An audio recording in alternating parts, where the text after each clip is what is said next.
An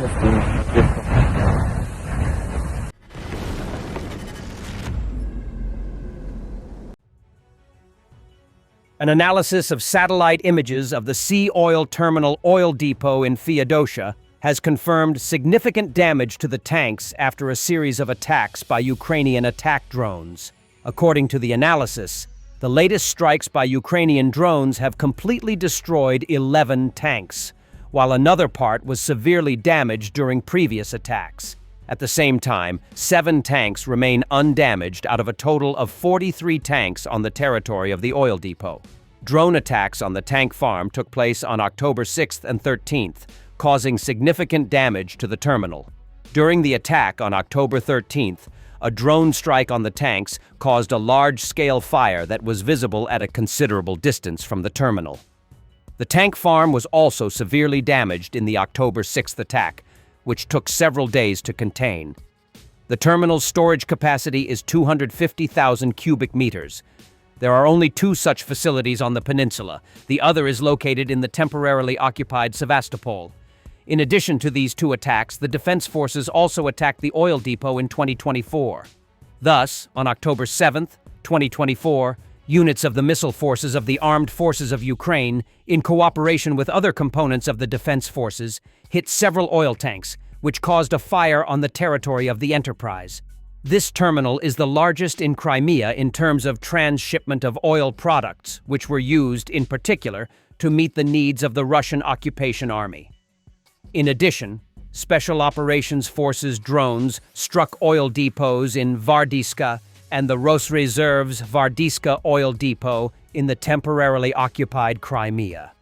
According to the agency, the successful actions of the Ukrainian Special Operations Forces resulted in the destruction of an oil depot in Vardiska and the Gvardiska oil depot of the Russian Reserve in Crimean. According to the online community Cyber Baroshno, FP-2 attack drones were used in the attack. The oil depot in Vardiska belongs to Kedar LLC, which owns the largest ATAN gas station chain on the temporarily occupied peninsula. The damage to such a facility could lead to increased fuel supply problems in Crimea. Fire is still raging at the oil depot in Vardiska, occupied Crimea. Russian emergency crews are trying to stop the flames from spreading by cooling the burning tanks with water. A second tank already caught fire. Ukrainian aviation hit a Russian dugout after intercepting a message in which an occupier sent his wife a photo of their position, allowing Ukrainian forces to geolocate the target. The Ukrainian Air Force is developing innovative methods to detect and destroy Russian dugouts. Using drones equipped with advanced sensors and thermal imaging, pilots can now pinpoint concealed enemy positions with high precision, allowing artillery and strike drones to target them effectively even under heavy camouflage.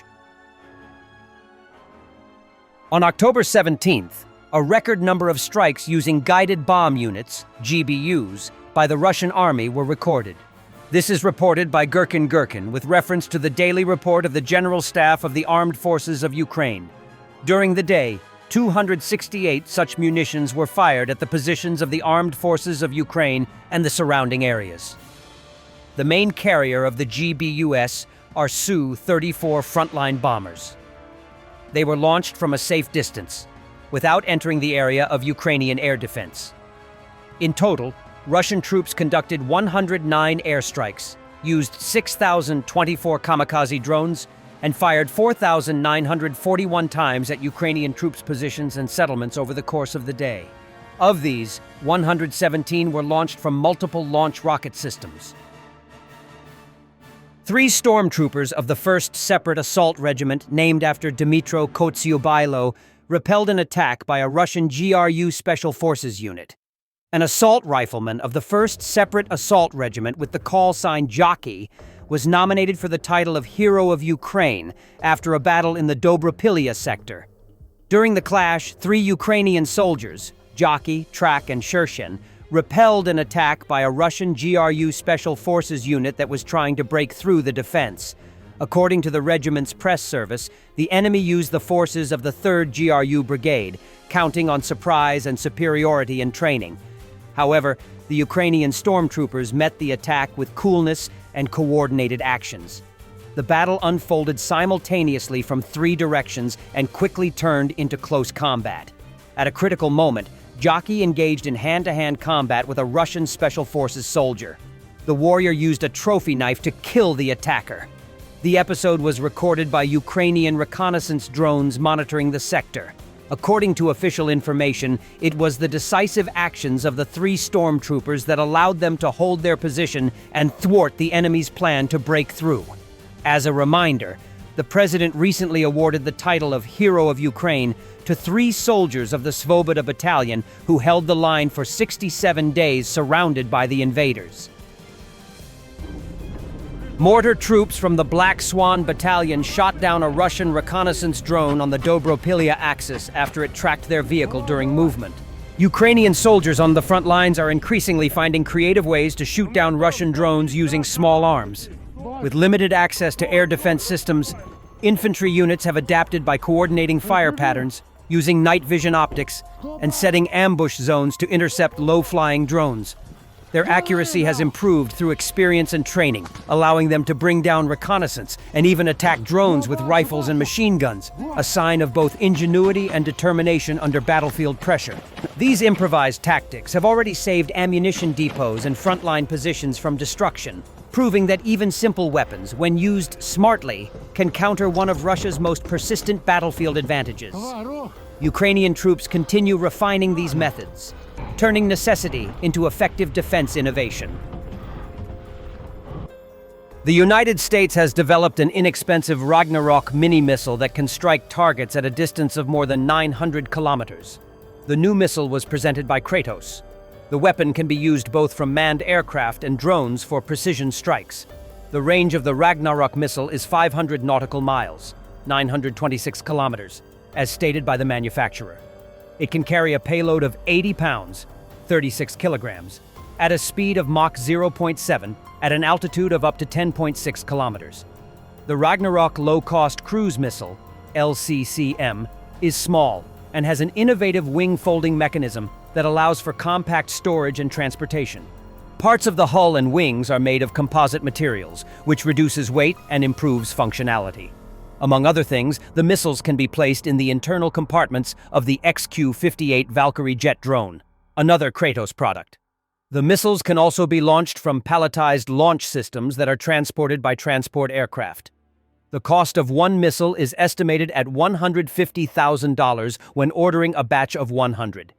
In its release, the company does not mention the possibility of launching from ground or surface platforms, nor does it specify guidance methods or payload options other than a warhead.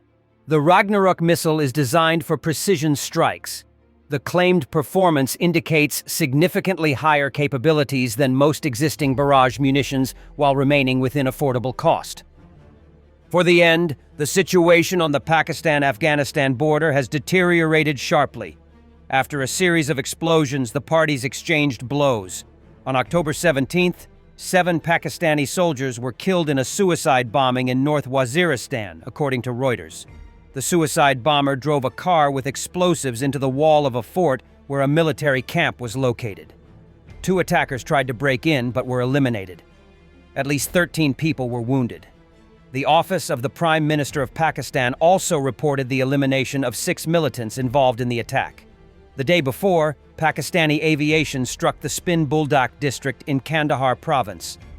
According to Tolo News, at least 40 people were killed and 170 wounded. The Nokley, Wardak, Kuchian, Shorabak, and Shahid districts came under fire. Residential buildings were destroyed, and civilians were among the victims. The Afghan authorities accused Pakistan of the terrorist attacks in Kabul and Marg. On October 11th, fierce clashes between border guard units took place in Paktia province. According to Kabul, 58 Pakistani military and 9 Afghan soldiers were killed. Pakistan reported 23 deaths and the neutralization of more than 200 militants. On October 15th, the parties agreed to a 48-hour truce mediated by Qatar and Saudi Arabia. It ended without being extended. Pakistani Prime Minister Shehbaz Sharif said that Islamabad had lost patience, but was ready for negotiations. The Taliban, in turn, responded with accusations of disinformation and provocation. The new conflict between Afghanistan and Pakistan has begun. Airstrikes, drones, ground battles, and the first casualties. Thanks for watching, and don't forget to subscribe.